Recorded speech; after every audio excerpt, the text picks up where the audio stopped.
Corporator తిప్పల Vamsi Reddy comments. Janasena పార్టీలోకి చేరడానికి నిర్ణయం తీసుకున్నాం. మా గురువర్యులు కొనతల రామకృష్ణ ఆధ్వర్యంలో పార్టీలో చేరుతున్నాం. రాష్ట్ర ఉప ముఖ్యమంత్రి పవన్ కళ్యాణ్ సింగపూర్ నుంచి వచ్చిన వెంటనే కలవనున్నాం. జనసేన పార్టీలోకి చేరడం నా వ్యక్తిగత నిర్ణయం. నా కుటుంబానికి ఎటువంటి సంబంధం లేదు. పవన్ కళ్యాణ్ ఆశయాలు సిద్ధాంతాలు నచ్చి జనసేనలోకి చేరుతున్నా. అందరికీ నమస్కారం అండి. ఈరోజు జనసేన పార్టీలో చేరేందుకు నిర్ణయం తీసుకోవడం జరిగింది. మరి మా గురువర్యులు పెద్దలు కొనతల రామకృష్ణ గారి నేతృత్వంలో మరి మా రెండు కుటుంబాలకు ఉన్న సామర్థ్యం మధ్య మంచి కుటుంబం, ఇద్దరికి మంచి సత్సంబంధాలు ఉన్నాయి కనుక సార్ యొక్క బ్లెస్సింగ్స్తో మరి ఈరోజు జనసేన పార్టీలో చేరాలని నిర్ణయించుకోవడం జరిగింది. సార్తో కూడా కూర్చొని సంపూర్ణంగా మాట్లాడడం జరిగింది. మరి అలాంటి పెద్దలు ఉంటే మాలాంటి యువకులకి రానున్న రోజుల్లో మేము ముందుకెళ్ళడానికి యువతకి మంచి ప్రాధాన్యత ఉంటుంది. అలాగే మరియు ఈరోజు మనం చూస్తున్నాం, కూటమి ప్రభుత్వం వచ్చిన తర్వాత నరేంద్ర మోడీ గారు ప్రత్యేకమైన దృష్టి ఆంధ్రప్రదేశ్ మీద పెట్టడం కానీ, అలాగే మన రాష్ట్ర ముఖ్యమంత్రి చంద్రబాబు నాయుడు గారు, మన ఉప ముఖ్యమంత్రి వాళ్ళు పవన్ కళ్యాణ్ గారు మరియు వీరందరి నేతృత్వంలో కూటమిలో భాగంగా ఖచ్చితంగా ఉత్తరాంధ్ర వెనకబడి ఉన్నదని మన అందరికీ తెలుసు. మనం ఉమ్మడి ఆంధ్రప్రదేశ్గా ఉండేటప్పుడు మనకి హైదరాబాద్ ఎంత కీలకమో, ఈరోజు ఆంధ్రప్రదేశ్ ఏర్పాటు అయిన తర్వాత విశాఖపట్నం, అనకాపల్లి చాలా కీలకం. మరి ఈరోజు చక్కని ప్రాజెక్ట్స్ కూడా రావడం జరుగుతుంది. మరి ఈ ప్రాజెక్ట్స్ వల్ల ఖచ్చితంగా మనకి ఎంప్లాయ్మెంట్, ఇండస్ట్రియలైజేషన్ డెవలప్మెంట్స్ ఉంటాయి. అలాగే మనకి యువ నాయకులు నారా లోకేష్ గారు ఉన్నారు. ఆయన ఐటీ శాఖ మంత్రులు కనుక ఖచ్చితంగా మంచి కార్పొరేట్ సెక్టర్స్ వస్తాయి. మనకి విప్రో, ఇన్ఫోసిస్, టీసీఎస్ లాంటి ప్రధానమైన సాఫ్ట్వేర్ హబ్గా మారుస్తారని మాకు నమ్మకం ఉంది. విశాఖపట్నాన్ని ఒక సాఫ్ట్వేర్ హబ్గా డెవలప్ చేస్తే ఖచ్చితంగా హైదరాబాద్, సికింద్రాబాద్ లాగా విశాఖపట్నం, అనకాపల్లి రెండూ కూడా ఖచ్చితంగా సంపూర్ణంగా డెవలప్ అవుతాయి. అలాగే మరియు సార్ రామకృష్ణ గారు అయితే మాకు కుటుంబంలో మాకు తెలిసినప్పటి నుంచి సారు ఇక్కడ ఉత్తరాంధ్ర మనకి పోరాటాలు కానీ, అలాగే ఆయన చేసిన ఉద్యమాలు కానీ తెలియను కాదు. ఆయన అంత మహానాయకులు కనుక ఆయన సమక్షంలో మేము ఈరోజు ఒక నిర్ణయం తీసుకోవడం జరిగింది. ఖచ్చితంగా మేము పవన్ కళ్యాణ్ గారిని, జనసేన నాయకుల్ని, జనసేన పార్టీ ప్రెసిడెంట్ అయినటువంటి పవన్ కళ్యాణ్ గారు, మన ఉప ముఖ్యమంత్రి గారు, ఆయన నేతృత్వంలో పెద్దల రామకృష్ణ గారు యొక్క సంపూర్ణ దీవెనతో మరి రానున్న రోజుల్లో అక్కడ కండువా వేసుకుని పార్టీలో మనం జాయిన్ అవ్వడం జరుగుతుంది.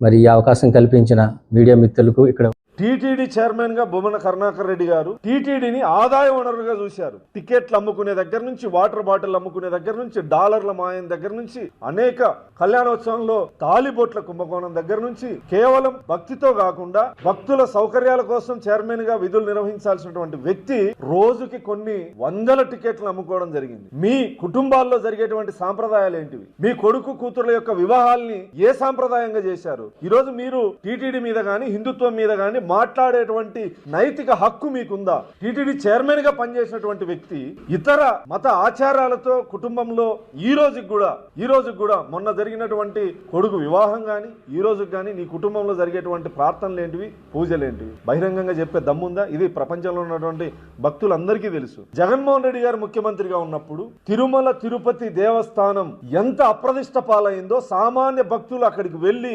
అనేక మంది వీడియోలు పెట్టడం జరిగింది, చీదరించుకోవడం జరిగింది. ఇంకొకసారి తిరుమలకి రామని చెప్పడం జరిగింది. గౌరవ ముఖ్యమంత్రి గారు ముఖ్యమంత్రిగా బాధ్యతలు తీసుకున్న తర్వాత టీటీడీని ప్రక్షాళన చేయడం జరిగింది. సామాన్య భక్తులకి దేవుణ్ణి దగ్గర చేసే మార్గాలు, సామాన్య భక్తులకి దర్శనాలు దగ్గర చేసే విధంగా అనేక చర్యలు తీసుకోవడం జరిగింది. నేను ఈ సందర్భంగా సూటిగా ప్రశ్నిస్తా ఉన్నా, కరుణాకర్ రెడ్డి గారు, మీరు గాని మీ ముఖ్యమంత్రి గారు గాని టీటీడీలో తీసుకున్న నిర్ణయాలు ఏంటివి? టీటీడీలో ఏదైనా ప్రక్షాళన జరిగిందంటే నందమూరి తారక రామారావు గారి దగ్గర నుంచి చంద్రబాబు నాయుడు గారి దగ్గర వరకు ఈ రోజు నిత్యాన్నదానం గాని, హాస్పిటల్స్ గాని, గాని, సేవా కార్యక్రమాలు గాని, గోశాల గాని, ఈ అన్ని నిర్ణయాలు ఎవరు ముఖ్యమంత్రిగా ఉన్నప్పుడు తీసుకున్నారు? మీ ముఖ్యమంత్రి గారు, మీరు ప్రభుత్వంలో ఉన్నప్పుడు మీ ముఖ్యమంత్రి గారు టీటీడీ కోసం తీసుకున్న ఒక్క నిర్ణయాన్ని చెప్పగలవా? లేదా నువ్వు చైర్మన్ గా తీసుకున్నటువంటి ఒక్క నిర్ణయాన్ని తీసుకోగలవా, చెప్పగలవా? మరి గతంలో నల్లరాయది, దాని మీద చెప్పు విసిరితే ఏమవుద్ది, పెకలించేస్తామని చెప్పి మాట్లాడినటువంటి వ్యక్తి ఈ కరుణాకర్ రెడ్డి. ఇవాళ ఆయన వచ్చి ఇటువంటి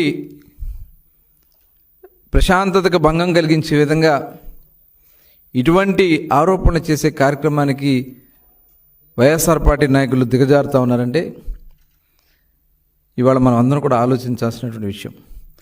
కోట్లాది దేవతలతో సమానమైనటువంటి గోమాత మీద కూడా ఇలాంటి తప్పుడు ప్రచారాలు చేయటానికి ఇవాళ వైఎస్ఆర్ పార్టీ నాయకులు దిగజారుతూ ఉన్నారంటే మనం అందరం కూడా ఆలోచించాల్సినటువంటి విషయం. గోమరణాల గురించి తప్పుడు ప్రచారం, 100 ఆవులు చనిపోయినాయి అని చెప్పి ఒక తప్పుడు ప్రచారాన్ని వాళ్ళు చేస్తూ ఉన్నారు.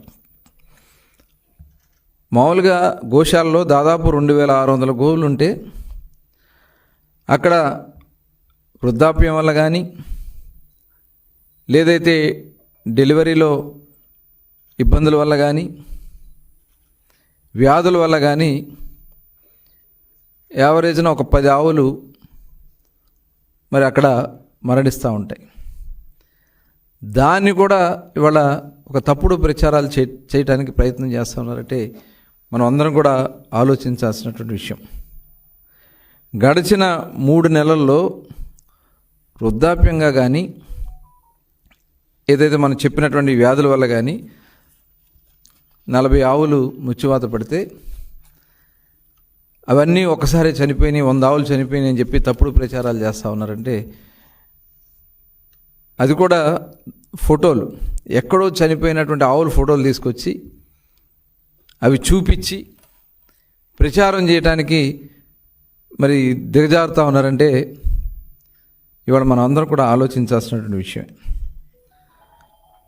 గో సంరక్షణశాల పైన తిరుమల తిరుపతి దేవస్థానం ఒక ప్రత్యేకమైనటువంటి దృష్టి పెట్టడంతో పాటు అక్కడ నిరంతరం సమీక్షించుకోవడం జరుగుతూ ఉంటుంది. దాదాపు 250 మంది గోశాలలో, 250 నుంచి 260 మంది గోశాలలో అక్కడ వాటికి పర్యవేక్షిస్తూ వాటి అవసరాల కోసం, సంరక్షణ కోసం అక్కడే ఉంటూ వాటికి గోశాల సేవలు చేస్తూ ఉంటే దాని మీద కూడా తప్పుడు ప్రచారం చేస్తూ జియో ట్యాగింగ్ జరగట్లేదని చెప్తున్నారు. ప్రతి ఆవుకి జియో ట్యాగింగ్ చేసి ఆ సంరక్షణ రికార్డులన్నీ కూడా ఎప్పటికప్పుడు అక్కడ పర్యవేక్షిస్తూనే ఉంటారు. అలాంటిది జియో ట్యాగింగ్ జరగట్లేదు. ఎవరి కోసం మీరు ఈ మాటలు మాట్లాడుతూ ఉన్నారో కరుణాకర్ రెడ్డి గారు తెలియజేయాలని చెప్పి నేను కోరుతా ఉన్నా. గత ప్రభుత్వం కన్నా కూడా ఇప్పుడు అధునాతనమైనటువంటి అక్కడ సదుపాయాలు ఏర్పాటు చేసి నిరంతరం గోవుల్ని సంరక్షిస్తూ ప్రతిరోజు శుభ్రపరచడం, బ్లీచింగ్ చల్లడం, ఇలాంటి ఆ కార్యక్రమాలన్నీ కూడా చేస్తూ ఉంటే అక్కడ శుభ్రత లేదని చెప్పి తప్పుడు ప్రచారం చేస్తూ ఉంటే వివరించడం బాధ్యతగా తీసుకుని ఈ పాత్రికేయ సమావేశాన్ని నిర్వహిస్తున్నాం. నిన్న వారు ఏలూరులో జరిగినటువంటి ఒక సమావేశంలో తెలుగుదేశం పార్టీ బీసీలకు అండగా ఉందని, నాటి నుంచి నేటి వరకు అనేటువంటి ఒక మాట చెప్పారు. ఈ సందర్భంలో బీసీలు గుర్తించాల్సింది ఏంటంటే, తెలుగుదేశం పార్టీని స్థాపించినటువంటి ఎన్టీ రామారావు గారిని వెన్నుపోటు పొడిచి తెలుగుదేశం పార్టీని కబ్జా చేసినట్లే, తెలుగుదేశం పార్టీ బీసీల పార్టీ అని చెప్పి బీసీలు వెన్ను విరిచినటువంటి సందర్భాలను ఒకసారి గుర్తు చేసుకోమని తెలుగుదేశం పార్టీ పట్ల ఎవరైతే ప్రేమానురాగాలతో ఉన్నటువంటి బీసీ కులస్తులు లేకపోతే బీసీ వర్గాలు బీసీలని ఏ విధంగా తెలుగుదేశం పార్టీ అనగార్చింది, బీసీల ఎదుగుదలని ఏ విధంగా అడ్డుకుంది అనే విషయాల్ని ఒక్కసారి గుర్తెరగమని ఈ సందర్భంగా నేను తెలియజేస్తా ఉన్నాను. ఈ అరిగిరిపల్లిలో చంద్రబాబు నాయుడు గారి మాటలు చూసిన తర్వాత బీసీలు ఎప్పుడూ కూడా కుల వృత్తులకే పరిమితిపైపోయి ఉండాలని, స్తోమత లేని వర్గాలుగా ఉండిపోవాలని ఆయన మనసా వాచా కర్మను నమ్ముతాడు. బీసీలు కుల వృత్తుల్లో ఉండాలి, స్తోమత లేని వర్గాలుగా ఉండాలి. ఆయన నమ్మకం ఏంటంటే వారు ఎక్కడా కూడా జ్ఞానం సంపాదించడానికి వీల్లేదు, అది జరిగితే తనకి ప్రమాదం అనేటువంటి ఒక విశ్వాసం కలిగినటువంటి వ్యక్తి చంద్రబాబు నాయుడు గారు అనడానికి నిన్న ఆయన వ్యాఖ్యలే ఒక ఉదాహరణగా నేను తెలియజేస్తా ఉన్నాను. వారు ఏమన్నారు, కుల వృత్తుల్ని ప్రోత్సహించాలి, కుల వృత్తుల్ని ప్రోత్సహించాలనేటువంటిది ఒక మనువాదానికి సంబంధించినటువంటి అంశం. కుల వృత్తులు అంతరించిపోయాయి. ఈ సమాజంలో బీసీలు కూడా అందరితో పాటు సమానంగా ఎదగాలన్నప్పుడు వారికి విద్య అవసరం. అది కదా మహాత్మా జ్యోతిరావు పూలే గారు ఆశించింది, కోరుకున్నది. ఆయన్ని గురువుగా ఎంచుకున్న బాబాసాహెబ్ అంబేద్కర్ గారు ఈ రాజ్యాంగంలో పొందుపరిచింది. కేవలం పురుషులే కాకుండా స్త్రీలు కూడా విద్యావంతులు అయితేనే ఈ సమాజం అందరికీ, ఈ సమాజంలో అందరికీ ఒక సముచిత స్థానం లభిస్తుందని ఆశించినటువంటి మహనీయుడు మహాత్మా జ్యోతిరావు పూలే గారు. అనకాపల్లి జిల్లా కోటవురట్ల మండలం కైలాసపట్నంలో భారీ పేలుడు ఘటనపై railway standing committee chairman Anakapalli parliament సభ్యులు డాక్టర్ సీఎం రమేష్ తీవ్ర దిగ్భ్రాంతి వ్యక్తం చేశారు. గాయపడిన వారికి మెరుగైన వైద్యం అందించేందుకు తక్షణ చర్యలు తీసుకోవాలని ప్రభుత్వ అధికారులతో నేరుగా మాట్లాడారు. ఘటనా స్థలం దగ్గర స్థానిక కూటమి నాయకులు, బీజేపీ కార్యకర్తలు సహాయ సహకారాలు అందించాలని కోరారు. నర్సీపట్నం ఏరియా ఆసుపత్రి, అనకాపల్లి ఎన్టీఆర్ ఆసుపత్రి, విశాఖపట్నం కేజీహెచ్ ఆసుపత్రిలో అవసరమైన బెడ్లు సిద్ధంగా ఉంచాలని, మెడికల్ సిబ్బంది, మందులు, వెంటిలేటర్లు అందుబాటులో ఉంచాలని సూచించారు. ప్రమాదంలో మరణించిన వారి కుటుంబాలకు ప్రగాఢ సానుభూతి తెలియజేశారు. ప్రభుత్వం తరఫున అన్ని విధాలుగా అండగా ఉంటామని, క్షతగాత్రులందరికీ మెరుగైన వైద్య సదుపాయం కల్పిస్తామని, మరి కాసేపట్లో ఘటనా స్థలాన్ని, ఆసుపత్రిలో క్షతగాత్రుల్ని పరామర్శిస్తామని తెలియజేశారు. ఎప్పటి నుంచో ఇక్కడ ఈ కార్యక్రమం జరుగుతుంది. ఈరోజు బ్యాడ్ లక్, కొంతమంది చనిపోవడం. ఇప్పుడు ముఖ్యంగా ఎలా జరిగింది, ఏం జరిగింది అనే దానికి ఇదంతా కూడా చాలా డీటెయిల్గా విచారణ జరుగుతుంది. ముందు ముఖ్యంగా మన ముందు ఉండేది మిగతా వాళ్ళకి దెబ్బలు తగిలిన వాళ్ళకి ఏ విధంగా వైద్యం చేయించాలి, వారి ప్రాణాలను ఏ విధంగా కాపాడుకోవాలి. మిగతా వారికి ప్రభుత్వం ఇప్పుడు మంత్రి గారు చెప్పినట్లు ఎక్స్గ్రేషియా ముఖ్యమంత్రి గారు ప్రకటించమన్నారు, అది జరుగుతుంది. ఇప్పుడు మిగతా విచారణలకి డిపార్ట్మెంట్ అన్ని రకాల డిపార్ట్మెంట్లు చూసుకుంటారు. ఇప్పుడు హాస్పిటల్స్కి తీసుకునే కేసెస్లో వాళ్ళకి మెరుగైన వైద్యం ఏ విధంగా అందుబాటు చేయాలి, ఎంత ఖర్చైనా సరే రాష్ట్ర ప్రభుత్వం భరించి వారిని కాపాడుకునేదానికి మనం ముందుండే చర్య. సార్, సెంట్రల్ గవర్నమెంట్ ఏమైనా బాధ్యత వహిస్తుందండి దీంట్లో? ప్రభుత్వాలు ఏదైనా ప్రభుత్వం ఒకటే, సెంట్రల్ గవర్నమెంట్ ప్రభుత్వం అంటే సెంట్రల్ గవర్నమెంట్ ఇది ఏ విధంగా ఆదుకుంటుంది? దీంట్లో ఇది మామూలుగా సెంట్రల్ గవర్నమెంట్ దీంట్లో ప్రభుత్వం ఉండగా ప్రభుత్వమే, అంతేగాని సెంట్రల్ గవర్నమెంట్ రాష్ట్ర ప్రభుత్వం అనేది డిఫరెన్స్ కాదు. అంటే స్టేట్ గవర్నమెంట్ ఇలాగా ఎక్స్గ్రేస్ మండలం కైలాసపట్నం గ్రామంలోని ఫైర్ వర్క్స్ దగ్గర చేసే చిన్న ఫ్యాక్టరీలోని దురదృష్టకర సంఘటన చోటు చేసుకోవడం మనందరినీ కూడా కదిలించింది. ఈరోజు దీంట్లోనే భారీ పేలుడు సంఘటనలో సుమారు 8 మంది చనిపోవటం, అదేవిధంగా ఒక 7 వరకు ఈరోజు ఇంజురీస్తో బాధపడడం కూడా ఈరోజు కనిపించింది. దీన్ని ఇమీడియట్ గా తెలుసుకున్న గౌరవ ముఖ్యమంత్రి చంద్రబాబు నాయుడు గారు కానీ, అదేవిధంగా డిప్యూటీ సీఎం పవన్ కళ్యాణ్ గారు కానీ ఇద్దరు కూడా ఇమీడియట్ గా మా అందరికీ కూడా ఇన్ఫర్మేషన్ పాస్ చేసి అందరూ కూడా ఇందులో సహాయక చర్యలో పాల్గొనాలని పిలుపునిచ్చారు. గౌరవ ముఖ్యమంత్రి గారు చంద్రబాబు నాయుడు గారు కలెక్టర్ గారితో, ఎస్పీ గారితో, నాతో, అదేవిధంగా ఎంపీ గారితో అందరితో కూడా కోఆర్డినేట్ చేసుకుని ఎన్డీఏ కూటమి సభ్యులందరూ కూడా సహాయక చర్యలో పాల్గొనాలని పిలుపునవడమే కాకుండా ఆ క్షతగాత్రులు ఎవరైతే చనిపోయారో చనిపోయిన కుటుంబాలందరికీ కూడా సానుభూతిని తెలియజేయడం, అదేవిధంగా ఆ కుటుంబాలందరికీ కూడా 15 లక్షల రూపాయల ఎక్స్గ్రేషియా కూడా ప్రకటించడం జరిగింది.